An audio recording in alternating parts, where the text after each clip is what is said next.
이번에 다 잡아들여서 싹 다 정리해라라고 말씀하셨습니다. 근데 그때 목적어가 없었습니다. 그래서 어느 누구를 그렇게 해야 되는지까지 잘 몰랐고 이번에 다 잡아들여서 싹 다 정리해라라고 말씀하셨습니다. 대통령께서는 예. 방금 제가 말씀드린 대로 목적어가 없었습니다. 목적은 누구를 잡아라, 예. 누구를 체포하라는 말씀이 없었고 이번에 싹 다 정리해라 그 말씀 이후에 방첩사를 적극 지원하라고 말씀하셨기 때문에 저 대통령 좋아했습니다. 시키는 거 다 하고 싶었습니다. 근데 그 명단을 보니까 그거는 안 되겠더라고요. 가족들하고 저녁 식사하고 TV 보시는데 방첩사 수사관과 안정원 조사관들이 뛰어들어서 수갑 채워서 벙커에 갖다 놓았다. 대한민국이 그러면 안 되는 거 아닙니까? 그런 게 매일매일 일어나는 나라가 하나 있습니다. 어디? 평양. 그런 일을 매일매일 하는 기관 어디? 북한 보위부. 그 1차장님은 12월 3일 날 비상계엄이 있는 날 한 20시경에 전화를 대통령이 전화가 올 테니까 전화 대기하라는 거 누구로부터 받았습니까? 처음에 대통령께서 전화를 하라고 하는 지시를 제 보좌관으로부터 받았습니다. 아, 전화를 대통령한테 하라고? 예, 그런 그럼 지시가 있었다. 아, 몇 대통령께서 시- 전화를 하라고 하신다라는 지시를 전달받았습니다. 그러면은 몇 시쯤 그걸 받았죠? 한 8시 좀 넘어서인데 제가 저녁 8시 22분에 대통령께 전화를 드렸습니다. 아, 먼저 전화를 드렸어요? 예. 8시 그 22분에? 지시를 받고 네. 제가 전화를 먼저 드렸습니다. 그럼 그 대통령이 뭐라고 얘기를 했습니까? 무슨 보고를 했죠? 요지는 한두 시간 후에 중요하게 전달할 사항이 있으니 통신 축선에 대기하라는 지시였습니다. 아, 통신 숙선에 대기해라. 그렇습니다. 내용은 얘기 안 하고요. 예, 그 내용은 아마 그 중요한 얘기가 있는데 한두 시간 이후에 얘기하겠다라는 말씀으로 이해했습니다. 아, 그리고 나서 그러면은 뭘로 유추했습니까? 사실 그때는 특별하게 유추할 수 있는 근거가 없었습니다. 그래서 그 다음에 다시 대통령한테 전화가 온 시간이 언제입니까? 8시 22분에 통화를 한 이후에 대통령께서 대기하라고 한 말씀이셨기 때문에 국정원 청사로 돌아가서 직무실에서 대기하고 있었습니다. 그리고 대기하고 있는 중에 10시 23분에 비상계엄이 일어난 부분을 TV로 보고 그 위에 한 30분 정도가 지난 10시 53분 정도에 대통령께서 전화를 주셨습니다. 그때는 대통령이 1차장한테 전화를 먼저 했다. 그렇습니다. 네. 어떤 내용의 전화를 했습니까?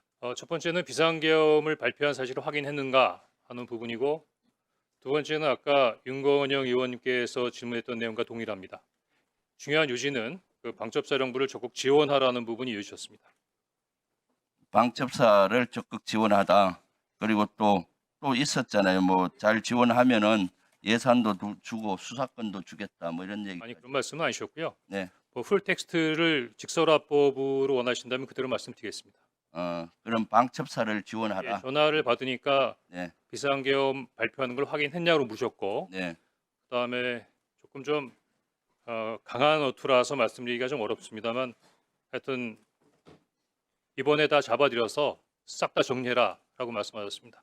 근데 그때 목적어가 없었습니다. 그래서 어느 누구를 그렇게 해야 되는지까지 잘 몰랐고 그렇다고 대통령께 누구를 체포하라는 말씀이십니까? 라고 여쭤보기도 뭐해서 잠깐 기다리고 있는데 대통령께서도 약간 말씀에 퍼지가 있었습니다. 그러더니 지금 주시겠다는 건지 아니면 향후에 주시겠다는 건지 말씀하지 않은 상태에서 국정원의 대공수사권을 줄 테니 이번에는 일단 방첩사를 적극 지원해라. 아마 방첩사에 자금이면 자금, 인원이면 인원 무조건 지원해라고 말씀하셨습니다. 네. 그래서 비상계엄. 제가 네. 예 알겠습니다라고 답변했습니다. 아, 그래요. 그래서 1차장은 방첩사령관한테 전화를 했나요? 그렇습니다. 몇 시에 했죠? 10시 53분에 대통령님 전화가 끝나자마자 대통령께서 지시하신 분이 방첩사를 지원해라라는 부분에 지셨기 때문에 이어서 바로 기억하기로는 11시 6분에 방첩사령관에게 전화했습니다. 그 1차장님은 12월 3일 날 비상계엄이 있는 날 한 20시경에 전화를 대통령이 전화가 올 테니까 전화 대기하라는 거 누구로부터 받았습니까? 처음에 대통령께서 전화를 하라고 하는 지시를 제 보좌관으로부터 받았습니다. 아, 전화를 대통령한테 하라고? 예, 그런 그럼 지시가 있었다. 아, 대통령께서 전화를 하라고 하신다라는 지시를 전달받았습니다. 그러면은 몇 시쯤 그걸 받았죠? 한 8시 좀 넘어서인데 제가 저녁 8시 22분에 대통령께 전화를 드렸습니다. 아, 먼저 전화를 드렸어요? 예. 8시 그 지시를 22분에? 받고 네. 제가 전화를 먼저 드렸습니다. 그럼 그 대통령이 뭐라고 얘기를 했습니까? 무슨 보고를 했죠? 요지는 한두 시간 후에 중요하게 전달할 사항이 있으니 통신 축선에 대기하라는 지시였습니다. 통신 숙선에 대기해라. 그렇습니다. 내용은 얘기 안 하고요. 예, 그 내용은 아마 그 중요한 얘기가 있는데 한두 시간 이후에 얘기하겠다라는 말씀으로 이해했습니다. 그리고 나서 그러면은 뭘로 유추했습니까? 사실 그때는 특별하게 유추할 수 있는 근거가 없었습니다. 그래서 그 다음에 다시 대통령한테 전화가 온 시간이 언제입니까? 8시 22분에 통화를 한 이후에 대통령께서 대기하라고 한 말씀이셨기 때문에 국정원 청사로 돌아가서 직무실에서 대기하고 있었습니다. 그리고 대기하고 있는 중에 10시 23분에 비상계엄이 일어난 부분을 TV로 보고 그 후에 한 30분 정도가 지난 10시 53분 정도에 대통령께서 전화 주셨습니다. 그때는 대통령이 1차장한테 전화를 먼저 했다. 그렇습니다. 네. 어떤 내용의 전화를 했습니까? 첫 번째는 비상계엄을 발표한 사실을 확인했는가 하는 부분이고 두 번째는 아까 윤건영 의원님께서 질문했던 내용과 동일합니다. 중요한 요지는 그 방첩사령부를 적극 지원하라는 부분이 이어졌습니다. 방첩사를 적극 지원하다. 그리고 또 있었잖아요. 뭐 잘 지원하면은 예산도 주고 수사권도 주겠다. 뭐 이런 얘기. 아니 그런 말씀은 아니셨고요. 네. 풀 텍스트를 직설화법으로 원하신다면 그대로 말씀드리겠습니다. 그럼 방첩사를 예, 지원하라. 전화를 받으니까 네. 비상계엄 발표하는 걸 확인했냐고 묻었고 네. 그다음에 조금 좀 강한 어투라서 말씀드리기가 좀 어렵습니다만 하여튼 이번에 다 잡아들여서 싹 다 정리해라라고 말씀하셨습니다. 근데 그때 목적어가 없었습니다. 그래서 어느 누구를 그렇게 해야 되는지까지 잘 몰랐고 그렇다고 대통령께 누구를 체포하라는 말씀이십니까? 라고 여쭤보기도 뭐해서 잠깐 기다리고 있는데 대통령께서도 약간 말씀에 퍼지가 있었습니다. 그러더니 지금 주시겠다는 건지 아니면 향후에 주시겠다는 건지 말씀하지 않은 상태에서 국정원의 대공수사권을 줄 테니 이번에는 일단 방첩사를 적극 지원해라. 아마 방첩사에 자금이면 자금, 인원이면 인원 무조건 지원해라고 말씀하셨습니다. 네. 그래서 비상계엄. 제가 네. 예 알겠습니다라고 답변했습니다. 그래요. 그래서 1차장은 방첩사령관한테 전화를 했나요? 그렇습니다. 몇 시에 했죠? 10시 53분에 대통령님 전화가 끝나자마자 대통령께서 지시하신 분이 방첩사를 지원해라라는 부분에 있으셨기 때문에 이어서 바로 기억하기로는 11시 6분에 방첩사령관에게 전화했습니다. 방첩사령관한테 전화를 했는데 그때 방첩사령관하고 무슨 통화를 했습니까? 예, 방첩사령관에 11시 6분에 전화했던 것은 처음 전화가 아니고요. 10시 23분 비상계엄이 발표되는 걸 보고 바로 제가 방첩사령관한테 전화를 한 적이 있었습니다. 왜냐하면 10시 23분에 TV를 통해서 방송을 통해서 비상계엄이 발령되는 걸 보고 당시 굉장히 많이 당황했었는데 비상계엄이 발효된 것보다도 더 당황스러웠던 것은 당시로서는 국정원이 비상사항과 관련된 부분에 대해 정보 보호를 전혀 갖고 있지 않았습니다. 따라서 국정원이 그래도 국가의 핵심 정보기관인데 비상사항이라는 부분에 대해 정보 판단이 전혀 이루어지지 않은 상태에서 어떻게 비상계엄이 발효가 됐는가 국정원이 뭔가 그때 방첩사령관 틀렸구나. 뭐라 했습니까? 좀 예. 짧게 해주세요. 네. 그래서 방첩사령관한테 확인하기 위해서 전화했습니다. 네. 그랬더니 방첩사령관이 저희들도 잘 모르고 있는 상황입니다. 오케이. 위에서 시키는 대로 하고 있습니다라고 답변을 했고 그런 상태에서 대통령께 전화를 받은 다음에 방첩사령관에게 전화했습니다. 그러니까 마찬가지로 나중에 계속 머뭇머뭇해서 제가 어떻게 된 거야? 라고 얘기했더니 계속 이야기를 안 하길래 부위께서 전화하셨어. 대통령께서 너희들을 도와주래 라고 이야기를 했더니 그 이후에 아마 정보위에서 말씀하신 그 관련된 내용들을 저한테 얘기했던 겁니다. 그러니까 여러 명 정치인 체포해라 이재명. 포함해서 그렇습니다. 몇 명 정도 체포하라 했죠? 제가 기억하기에는 중간에 뭐 일일이 세지도 않았고 당시 밤중에 전화로 메모지에 막 메모를 하는 상황이었기 때문에 14명 정도로 기억합니다. 네. 그리고 계속 있었는데 택도 안 되는 소리라서 끊었다는 얘기 아니에요? 그냥 끊지는 않았고요. 물론 뭐 속으로는 그런 생각을 했지만 대통령이 지시고 방첩사령관이 얘기하는 부분에 대해서 특별한 반응을 보일 수 없었고 마지막엔 그래, 그래서 어떻게? 라고 물었습니다. 뜻은 너가 원하는 대로 한다면 그럼 어떻게 하면 좋아? 그랬더니 저에게 직접 전화 주십시오. 이렇게 얘기했고 알았어 하고 전화를 끊었습니다. 그래서 그것을 어떻게 조치했나요? 구체적으로 말씀해 주십시오. 조태용 원장한테 보고했을 거 아니에요? 그 내용을?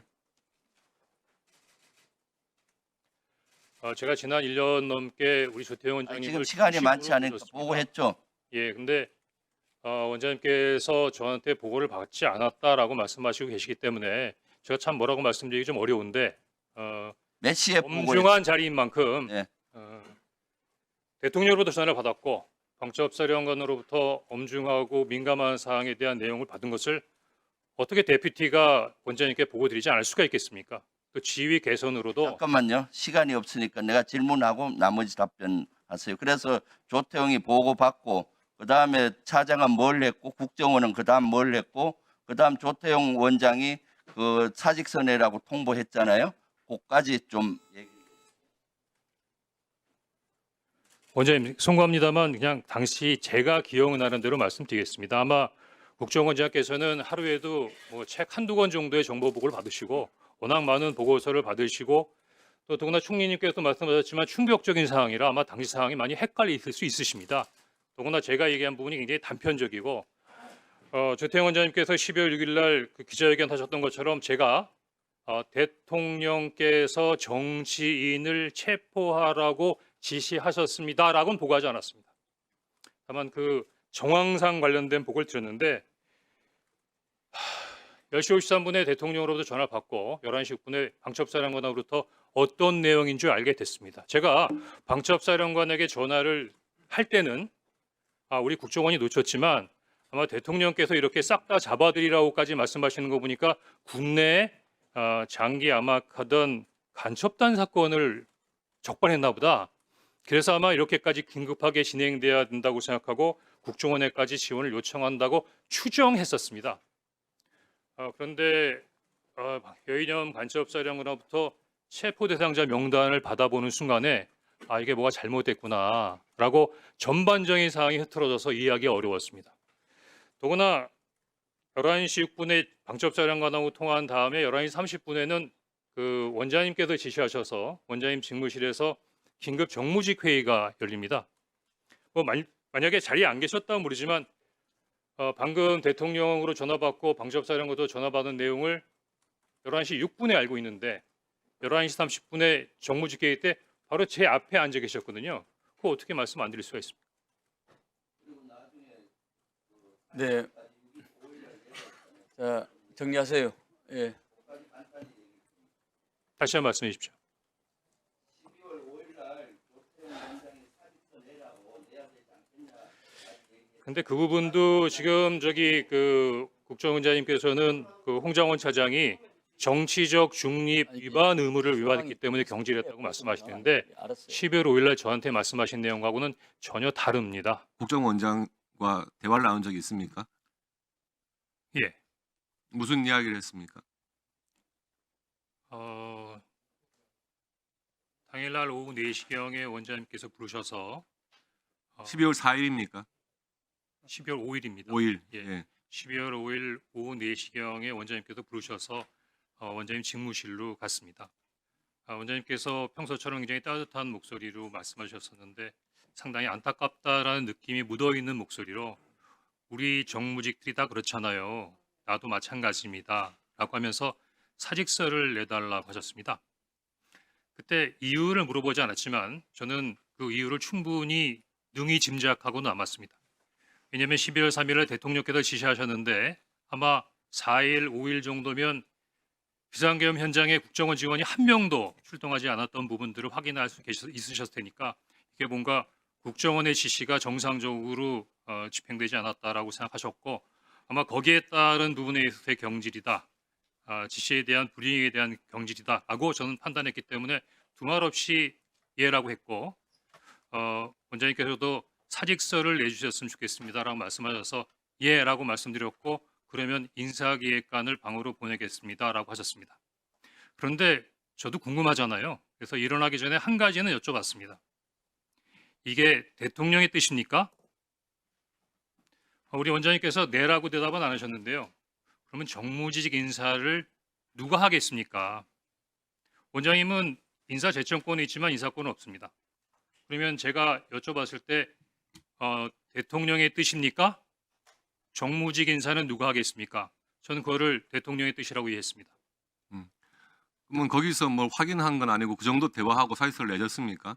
그야 뭐 팩트로 다 알 수 있는 거 아니겠습니까? 뭘 추가로도 확인하겠습니까? 알겠습니다. 계엄 당일에 그 여당 대표였던 한동훈 대표하고 통화한 사실이 있습니까? 예, 채널A 뉴스하고 어느 의원님께서 공식적으로 홍장원 차장이 한동훈 대표에게 전화했다라고 언급하는 것을 TV 영상으로 본 적이 있습니다. 아니 본인이 통화했습니까? 그래서 한동훈 제가 환갑이 났지만 한동훈 대표하고 얼굴도 본 적이 없고 전화한 적 없습니다. 통화한 적이 없습니까? 없습니다. 그러면 혹시 그때 그 계엄 선포된 당일에 이재명 대표나 우원식 의장하고 통화한 적이 있습니까? 없습니다. 그러면 본인이 생각하는 사직서를 내라고 했던 이유는 대통령의 지시를 국정원 1차장이 따르지 않았다. 그 이유가 유일한 겁니까? 아마 전반적인 상황을 보시면 제일 상식적인 판단 아니겠습니까? 근데- 대통령께서 지시한 거였. 근데 그 지시를 왜 국정원장을 안 거치고 1차장한테 바로 했나요? 제가 원장님께 여쭤보고 싶은 내용 중에 하나입니다. 저도 사실은 그냥 길 가다가 급발진차에 치이거나 지나가다 떨어지는 돌에 맞은 것 같습니다. 왜 저한테 전화하셨죠? 그러면 그런 지시를 국정원장한테 받은 적은 없는 건 맞습니까? 저는 1년 넘게 같은 수년간 국정원에서 근무하면서 지금 대통령님께 직접 뵙고 보고 드린 적은 있어도 전화를 받은 적은 이번이 처음입니다. 그러면 그 전화에서 구체적인 14명의 명단을 불러줬다 이렇게 하는데 이 사실이 14명에 대해서 기억하고 있습니까, 본인이? 아닙니다. 대통령께서는 예. 방금 제가 말씀드린 대로 목적어가 없었습니다. 목적은 없고. 누구를 잡아라, 예. 누구를 체포하라는 말씀이 없었고 예. 이런 말씀을 자꾸 공개적으로 드리긴 뭐하지만 하여튼 이번 아니, 계속 답변하십시오. 다 잡아들여라, 이번에 쌌다 정리해라. 아까 말씀드린 대로 그 말씀 이후에 방첩사를 적극 지원하라고 말씀하셨기 때문에 당시에 정보가 없는 저로서는 방첩사에 특별한 사건이 있어서 싹 다 잡아들이고 방첩사에 뭔가 지원을 해드려야 되는 부분으로 추정했을 뿐이고 대통령님께서 빠지셨던 그 목정원은 여인영 방첩사령관이 14명의 명단을 불러주면서 이 사람들이 체포 명단이라고 알게 되었던 것입니다. 여인영으로부터 국회의원 체포 명단을 받았죠. 네, 목적어 없이 받았다 하시죠. 목적 없이 받은 게 아니라 대통령께서 방첩사를 적극 지원하라고 했으니까 무엇을 도와줘야 되는가를 확인하기 위해서 당일 11시 6분에 방첩사령관한테 무엇을 도와주면 되겠느냐를 물어보려고 전화한 것이었습니다. 본 위원에게도 그날 11시 20분 어간에 방첩사로부터 체포 명단 리스트를 제가 받았습니다. 네, 제가 이 체포 명단 리스트를 제가 부를 테니까 확인 한번 해보십시오. 네, 우선 체포조, 체포 대상, 우원식, 이재명, 한동훈. 우선 체포 대상, 조국, 정청래, 양정철, 박찬대, 조혜주, 이하경, 양경수, 김호준, 김민웅, 김민석, 김명수. 기억과 일치합니까? 대부분 일치하는데 이경수라고 하셨습니까? 양경수. 양경수 맞습니다. 예. 이 윤석열의 국회의원 체포 지시를 조태용 원장에게 보고하거나 알린 바가 있었다고 하셨죠? 당시 상황을 좀 설명드릴 수 예. 되겠습니까? 설명해 주십시오. 예. 일단 오전에는 원장님께서 홍장원 차장으로부터 보고받은 적이 없다고 말씀하셨는데 오후에는 그래도 대통령으로부터 전화를 받았다든가 방첩사를 지원하다든가 하는 부분에 대해 보고를 받았다고 말씀해 주셔서 제가 조금 마음이 가볍습니다. 다행입니다. 그런데 보고를 할 때 방첩사를 지원하라고 합니다라고 얘기만 하고 딱 끊고 그다음에 다른 얘기는 안 하나요? 사실대로 말씀드리면 보고를 보고를 안 한 것이 아니라 보고를 거부하신 겁니다. 제가 정무주의회 때 얘기하지 않은 것은 내용 자체가 너무 민감한 부분이라서 다른 사람들하고 쉽게 공유할 수 있는 사항이 아니라고 생각했습니다. 그래서 일단 정무주의회를 마치고 제 보좌관에게 원장님께 보고 드릴 수 있는 사항인지 한번 확인해 보라고 그랬습니다. 그랬더니 오라고 말씀하셨고 제가 서둘러서 원장님실로 보고를 들어가는 것을 비서실 직원들이 다 봤으니까 아마 보고 드렸던 것 자체를 뭐라고 다르게 말씀하실 수는 없을 겁니다. 제가 물려고 들어가니까 원장님께서는 그 정무직 회의를 하셨던 그 소파에 그냥 앉아 계셨고 제가 앉자마자 원장님 제가 대통령님으로부터 전화를 받았습니다. 그런데 아마 대통령님께서 해외 출장을 이미 출발하셔서 아마 국내에 안 계신 줄 알고 저에게 전화하신 것 같습니다라고 얘기했는데 그 뜻은 원장님께서 그 다음날 아침에 일찍 해외 출장이 있으셨어요. 아마 국정원장 정도의 출장은 대통령께서도 아셨을 테니까 아마 착오인지는 모르겠지만 왜냐하면 그 이외에는 저에게 전화할 이유가 없었기 때문이죠. 그 다음에 아무 말씀 없었습니다. 더구나 비상국무회의에 가서 대통령을 만나고 오셨을 텐데도 비상국무회의에 갔다 왔다라는 말씀도 없으셨습니다. 그래서 제가 이어서 대통령께서 방첩사를 지원하라고 합니다. 라고 하니까 아무 말씀도 없었습니다. 그래서 제가 사실은 조금 좀 놀라시라고 근데 방첩사에서 지금 이재명하고 한동훈을 잡으러 다닌답니다. 라고 말씀하시니까 다소 의외의 답을 받았습니다. 내일 아침에 얘기하시죠. 그래서 지금 드릴 수 있는 사항이 아니잖아요. 더구나 정무직 회의도 지금 TV에서는 계엄군과 시민, 경찰, 국회 관계자들이 엉켜서 정말 국가의 초유의 위기 상황으로 치닫고 있는데 국가안보를 책임지고 있는 순회 회의에서의 어떤 결론이 내일 아침에 얘기하시죠? 그럼 그 야간 동안은 뭘 한다는 겁니까? 그래서 제가 원장님께 방첩사를 지원하라는 대통령의 지시가 있다고 하면서 방첩사에서 한동훈과 이재명을 잡으러 다닙니다 라고 말씀드리니까 내일 아침에 얘기하자고 말씀하셨고 그래서 제가 원장님 그래도 최소한의 업무 방향이나 지침은 주셔야죠 그렇게 말씀드렸더니 그 앉았던 소파에서 일어나서 가버리셨어요. 더 이상 보고 드릴 수가 없었습니다. 그것을 우리 홍 차장께서는 원장이 정치 개입이라고 판단했다고 생각하십니까?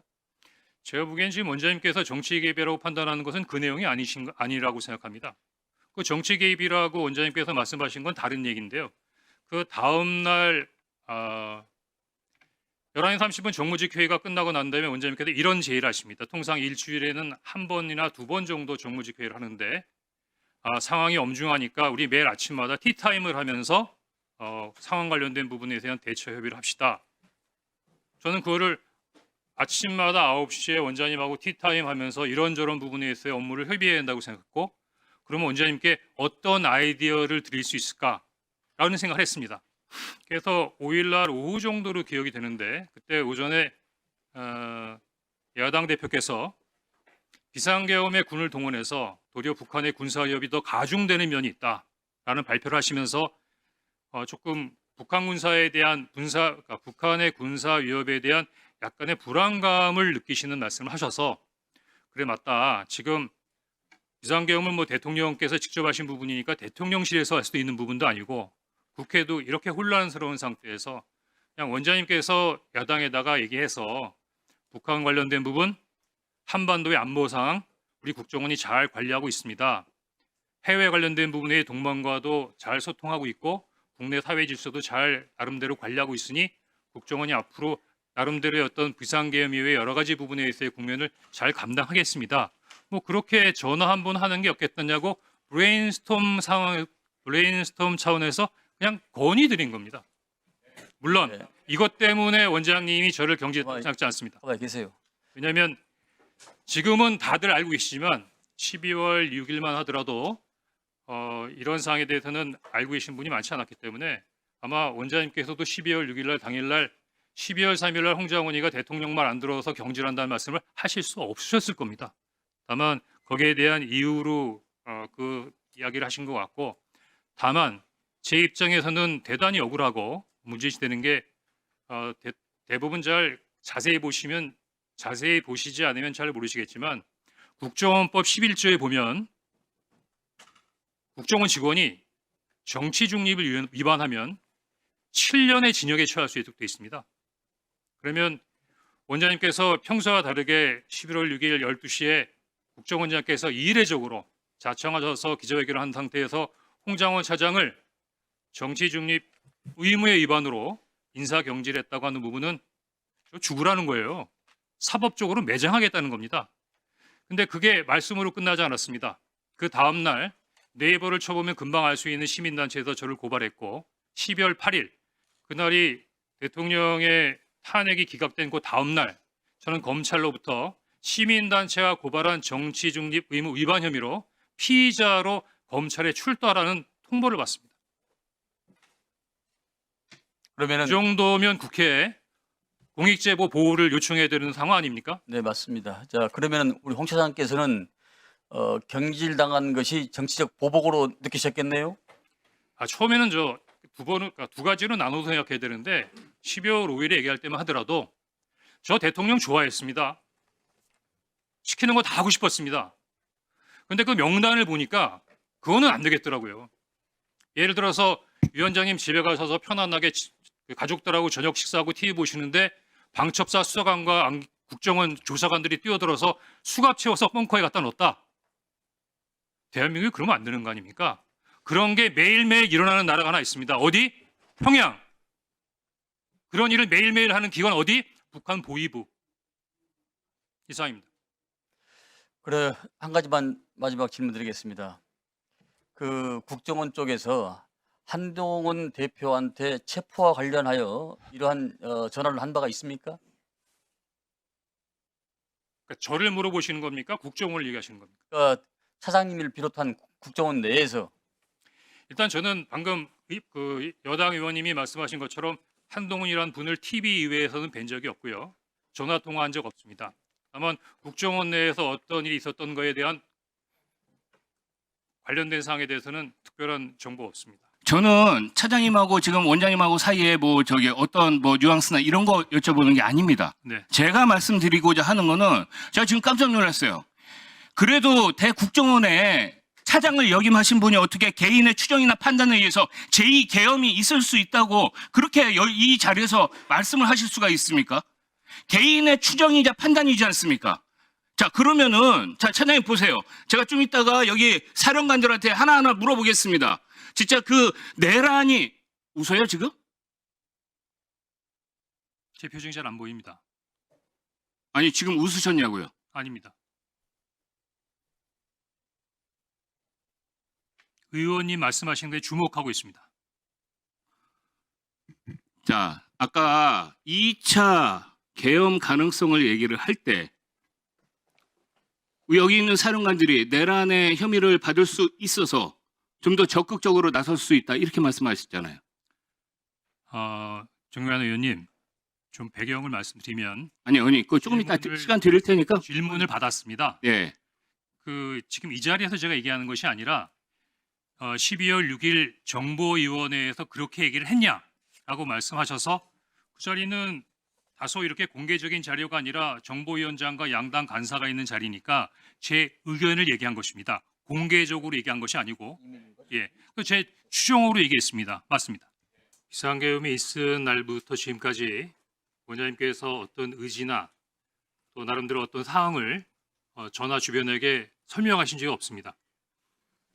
당일날 긴급 정무직 회의를 했음에도 불구하고 비상계엄 국무회의에 참석과 사실도 그 다음날 신문을 보고서야 알 수 있었고 아까 말씀드린 대로 엄중한 비상상이 발생해서 원장님께 원장님 이거 어떻게 된 겁니까? 라고 여쭤봤을 때도 그런 걸 왜 물어보니까? 라고 답변하셨기 때문에 저도 지난 1년 동안 모셨던 원장님의 모습과 너무 달라서 저도 이렇다 저렇다 말씀드리기가 좀 어렵습니다. 기회를 주셨으니까 제가 굉장히 중요한 얘기를 하나 말씀드리고자 합니다. 이거는 제 말씀하세요. 얘기를 하는 것 같지만 예. 제 얘기가 아니라 지금 원장님하고도 관계가 되고 국정원의 앞날과도 굉장히 밀접한 관련이 있는 부분이기 때문에 조금 피곤하시겠지만 귀 기울여 주셨으면 좋겠습니다.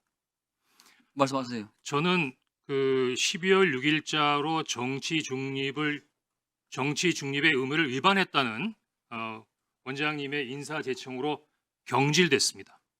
저는 계속 원장님이 경질하신 게 아니고 대통령께서 경질하신 겁니다라고 했지만 벌써 10번 넘게 그 국정원장께서 정치 중립 의무를 위반한 이유로 인사제청을 해서 대통령께서 경질했다고 말씀하셨습니다. 그러면 대통령께서 저를 경질한 거하고 완전히 달라집니다. 뭐가 달라지냐면 제가 오후에도 말씀드렸지 않습니까? 정치 중립 위반이 관련된 부분은 국정원법에 7년의 징역에 처해질 수 있는 중형입니다. 따라서 이러한 부분에 있어 굉장히 중요한 범죄를 남용해서 적용할 수 없기 때문에 정확하게 말씀드리면 국정원법 제11조 정치관여 금지 제2항에 이렇게 명시되어 있습니다. 정치활동 관여 행위는 각 호에 해당되는 행위를 말한다라고 분명히 명시적으로 적시되어 있는 것입니다. 예를 들어서 그냥 정치 위반이다. 그럼 7년형입니다. 이런 부분에 있어서의 남용을 방지하기 위해서 규정과 법에 국정원 직원의 정치 중립 관련된 분의 내용을 각 호에 정확하게 명시해 놨습니다. 따라서 국정원장님께서 야당 대표에게 전화하라고 하는 것을 정치적 중립 위반 의무로 판단했다. 이거는 국정원법에도 없고 국정원 직원법에도 없고 규정에도 없는 겁니다. 임의적으로 자의적으로 판단하신 겁니다. 그러면 어떻게 되냐면요.